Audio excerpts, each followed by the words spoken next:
Welcome to Missing the Mark, where we look for meaning in strange places. I'm Christopher. Today we're going to be looking at the rhetoric of defining atheism as a lack of belief in God. Technically, they will always include "or gods," but that's irrelevant to the moment. I first encountered this about 6 months ago, which I will admit is a bit late because Antony Flew proposed this new definition in 1976, and it apparently caught on like wildfire since, especially online. And I was amazed when I first met it, because I can't imagine why anyone would voluntarily take on such a rhetorically weak position. I mean, I do get that there are profoundly lazy people who just don't want to be bothered arguing for their beliefs, and that in the aftermath of the Enlightenment, they're not going to want to admit that they just believe it by faith. But still, just consider what this new definition means. If atheism is lacking a belief in God, that means it is simply the non-existence of a property. Now, non-existence has to be the same in all cases. Only things that exist can be distinguished, because only things that exist can have properties which can be used to distinguish them. You cannot distinguish Ewoks from Wookiees, because neither exists. You can distinguish the idea of Ewoks from the idea of Wookiees, because both ideas exist. But the lack of belief atheist is explicitly denying that atheism is an idea. He claims that atheism is a pure non-existence, which means that anything which lacks a belief in God is an atheist. Vegetables, bricks, cow manure. The way that belief in God doesn't exist in them can't not exist any differently than it doesn't exist in the atheist. That's what non-existence means. Non-existence has no properties. Now, I know that atheists will cheat and claim that it's different in a thing which is capable of believing in God, but this is unsupportable on two levels.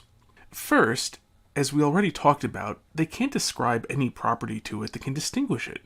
Where something doesn't exist is not a property of it. It's only a property of that thing which does exist. And all that's saying is that in other respects besides lacking a belief in God, an atheist is different from a pile of cow manure.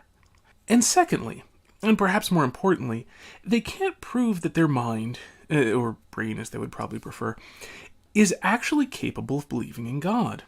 The only way they could prove that is by believing in God.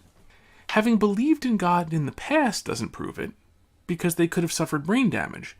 And it doesn't have to be from physical trauma. People can turn schizophrenic without physical trauma to their brains. People can go blind without physical trauma to their brains. There is absolutely no way that they can prove that this isn't simply a defect in their brains. If it was a positive belief, for which they had evidence, it would be a different story. Then they could provide the evidence. I can prove to you a billion solar mass black hole doesn't exist in my driveway, and thus that my disbelief in it, my lack of belief in it, is not merely a cognitive defect on my part. They've got nothing. Literally, that's their claim. And if you look at the rhetoric of it, it's just abysmal for their side, since everyone with a non-functioning brain is definitionally an atheist. Why would an atheist want to be able to say, intelligent people can be Christians, average people can be Christians, even partial idiots can be Christians, but complete idiots are all atheists? Woohoo? And if you think that's going too far, don't forget that one of the supposed consequences of this definition is that atheism is the default position. Everyone is born an atheist. And perhaps this is true in the same sense that everyone is born lacking a belief that the planets orbit the sun in elliptical orbits, or that natural selection was the origin of species, or that they have grandparents. In fact, people are born lacking virtually all beliefs that they will later come to hold. This supposed benefit of this definition means that an atheist knows no more about the world than a newborn child. In this respect, at least.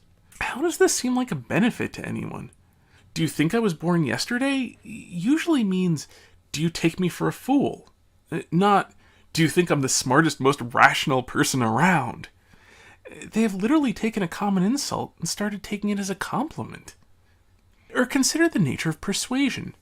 To convert someone, a Christian needs to persuade him that Christianity is an accurate reflection of reality.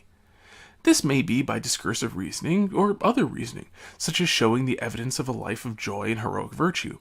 There are lots of effective means, but ultimately, if they succeed, they must engage the full person, seeming both true and good. Literally nothing that an atheist says would be as effective in turning somebody else into an atheist as a full frontal lobotomy. 25 strokes to the head with a tire iron by a strong man will turn anyone into an atheist. Guaranteed! Come be an atheist. There is literally nothing about this definition which is rhetorically strong. And you can see this all over the internet, where atheists sound like cheap children's toys from 30 years ago, where you pull the string in their back and they say the same 3 things, over and over. Where's your evidence? That's not evidence. You don't have any evidence. Of course, the reason they use it is that none of them take this idea very seriously. They're not thinkers, so they don't really regard this idea as a description of reality to be fit in with the other descriptions of reality they have. It's a rhetorical gambit, used to establish a position and then discarded. And lack of belief usually goes with other unexamined principles. It's often paired with the assume it doesn't exist until proven otherwise principle. This isn't a real principle, of course. No one applies this to holes in the ground. I will assume there are no animals with teeth in this hole until I find evidence to the contrary. And please don't give me your Badger of the Gaps theory. Just because you can't explain why this hole is here now doesn't mean science won't eventually be able to explain it without recourse to a badger. And if you make that joke to a lack of belief atheist, they won't get it. They treat God as something special, exempt from all normal rules of evidence. Which is ironic, actually, since they will call it special pleading if you point out that the uncreated creator of all that is must have a different nature than created things. Anyway, if you want to test this for yourself, or if you just want to get rid of a lack of belief atheist because, well, let's be honest, they're probably not being honest, and no fruitful discussion can take place until you sort out the wheat from the chaff. That is, people sincerely interested in discussion from those who just want a polemic fight.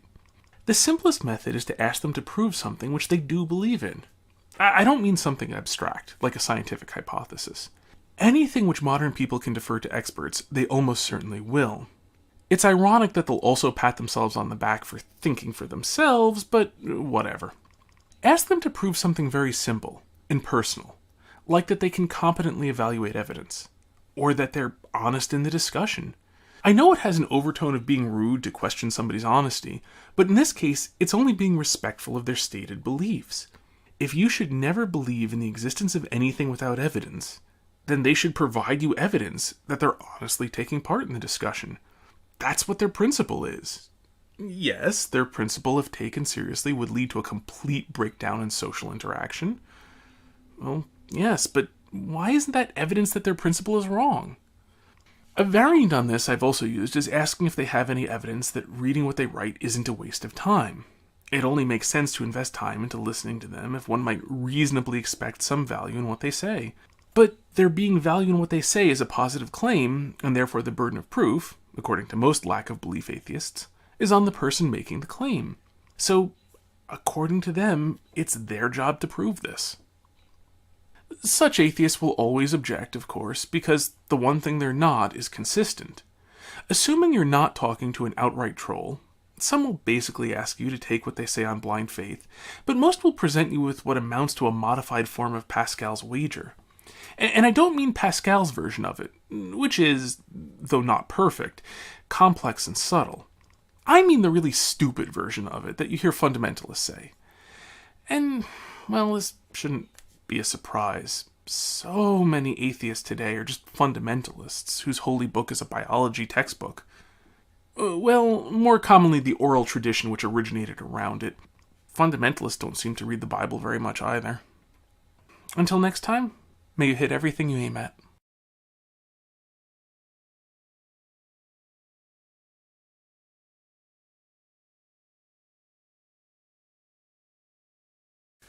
Welcome to Missing the Mark, where we look for meaning in strange places. I'm Christopher. Today we're going to be looking at the rhetoric of defining atheism as a lack of belief in God. Technically, they will always include or gods, but that's irrelevant to the moment.